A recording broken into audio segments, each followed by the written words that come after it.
हम मीनू झा उपस्थित छी एकटा पाबनिक फूल छिटैक गीत लऽ कऽ।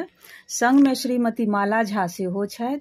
आशा करै छी अहाँ सबके नीक लागत। सब पबनैतनीके हार्दिक शुभकामना। धन्यवाद। जय मिथिला, जय मैथिली।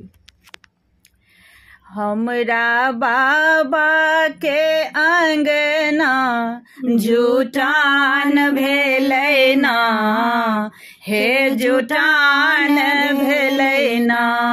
मोर धिया के छियन पाबन मंगल गान भेलै ना, हे जुटान भेलै ना। हमरा धिया के छियन पाबन मंगल गान भेलै ना, हे जुटान भेलै ना।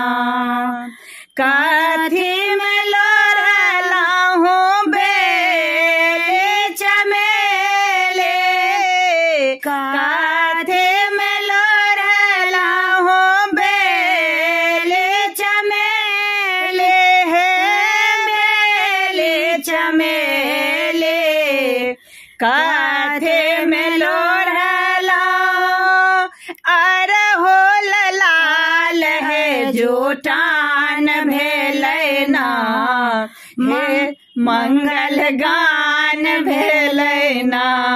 हमरा धिया के छियन पाबन मंगल गान भेलै ना, हे जुटान भेलै ना। डाली में लोढ़लहु बेली चमेली, डाली में लोढ़लहु बेली चमेली, हे बेली चमेली। खोइछा में लोढ़लहु अरहुल लाल, हे जुटान भेलै ना, हे जुटान भेलै ना। हमरा धिया के छियन पाबन मंगल गान भेलै ना, हे जुटान भेलै ना। बिषहर चढ़े बन बेली चमेली, बिषहर चढ़े बन बेली चमेली, हे बेली चमेली। गौरे चढ़े बन अरहुल लाल, हे जुटान भेलै ना, मंगल गान भेलै ना। हमरा धिया के छियन पाबन मंगल गान भेलै ना, हे जुटान भेलै ना।